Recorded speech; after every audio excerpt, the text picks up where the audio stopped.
Pernah kebayang nggak gimana jadinya kalau juara Eropa ketemu langsung sama juara Amerika Selatan dalam satu pertandingan buat nentuin siapa yang paling jago? Nah, ini bukan lagi cuma fantasi loh, ini namanya finalissima. Hari ini kita bakal membahas tuntas soal trofi yang satu ini, yang sempet hilang tapi sekarang bangkit lagi buat bikin geger dunia sepak bola. Oke, kita mulai dari sini ya. Coba deh bayangin, Ronaldo, Mbappe, Lewandowski, satu tim. Terus mereka tanding ngelawan timnya Messi, Neymar, sama Suarez. Wah, ini kan fantasi semua fans bola di seluruh dunia kan?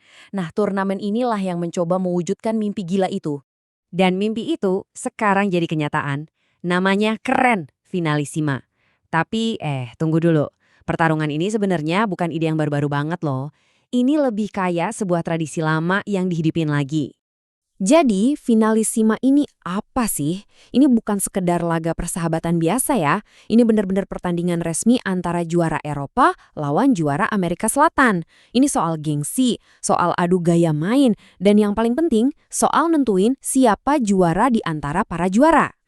Nah, konsepnya ini sebenarnya udah ndak asing kok. Kalau kalian ingat, dulu ada namanya Piala Intercontinental buat level klub kan, yang lawanin juara Liga Champions sama juara Copa Libertadores.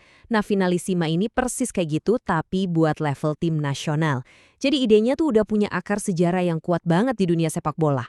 Tapi ternyata finalissima ini punya cerita lama loh. Ada sejarahnya yang sempat terkubur, yang bikin turnamen modern ini jadi makin menarik, dan pastinya makin bergengsi.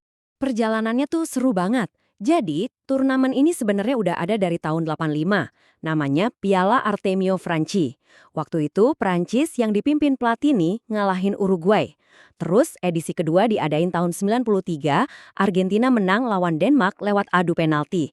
Tapi abis itu, hilang gitu aja. Nggak ada kabarnya selama hampir 30 tahun. Nah, momen kebangkitannya datang pas FIFA bubarin Piala Konfederasi tahun 2017. Jadwal internasional jadi kosong kan?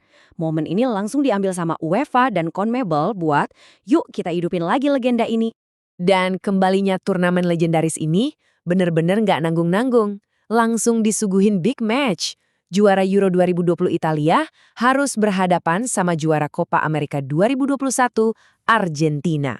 Dan ini bukan final biasa ya. Ini bener-bener duel dua raksasa. Di satu sisi ada Italia, sang juara Eropa yang pertahanannya terkenal kuat banget. Di sisi lain ada Argentina yang lagi on fire, dipimpin sama Lionel Messi yang lagi gila-gilanya ngejar trofi internasional. Dan panggungnya, Stadion Wembley. Kebayangkan gimana tegangnya atmosfer pertandingan ini? Coba lihat angkanya deh, 87.112 penonton, Wembley penuh sesak.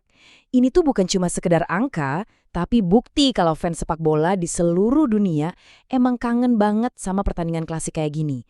Atmosfernya, wah udah kayak final Piala Dunia beneran. Terus hasilnya gimana?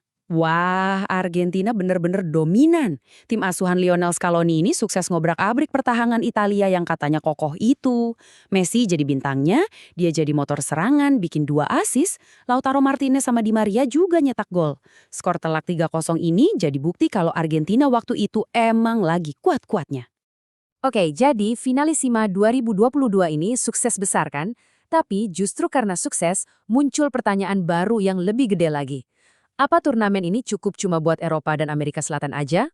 Atau jangan-jangan ini saatnya kita bikin panggung yang lebih besar, semacam Piala Dunianya para juara benua? Karena gini, dunia sepak bola itu udah berubah. Udah bukan zamannya lagi kita ngomongin kekuatan sepak bola itu cuma Eropa sama Amerika Selatan. Kalau kita nggak baikkan kekuatan dari benua lain, ya kita yang rugi. Para pemain dan pengamat juga ngerasain hal yang sama. Kompetisi internasional tuh harusnya bisa ngikutin perkembangan zaman dong. Dan argumen buat memperluas turnamen ini kuat banget loh. Kenapa? Karena negara-negara dari Asia dan Afrika itu udah bukan tim hore lagi. Mereka pemain kunci sekarang. Kita lihat aja tim kayak Qatar, juara Asia, atau Maroko yang bikin kejutan di Piala Dunia. Mereka itu pesaing serius. Belum lagi fans mereka yang super fanatik. Jadi kalau turnamen ini diperluas, ini bakal jadi panggung juara dunia sungguhnya. Nah, ini yang bikin kita mikir soal masa depan. Potensinya kan gede banget ya. Pertanyaannya, apa mungkin finalissima atau mungkin versi yang lebih besarnya nanti bisa nyaingin gengsinya Piala Dunia? Wah, ini bukan lagi cuma ngomongin satu trofi, tapi soal kemana arah sepak bola internasional bakal dibawa.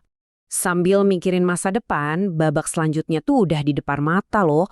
Udah ada jadwalnya nih, Maret 2026. Siapa lawannya? Juara Euro 2024, Spanyol, bakal ketemu sama juara Copa America 2024, Argentina. Wah, ini bakal jadi duel klasik lagi nih. Kira-kira siapa ya yang bakal menang?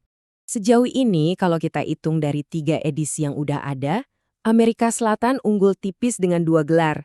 Sementara Eropa baru 1. Angkanya emang simpel, tapi di baliknya itu ada rivalitas puluhan tahun yang panas banget antara dua kiblat sepak bola dunia. Setiap kali mereka ketemu, itu bukan cuma soal menang kalah, tapi soal harga diri benua.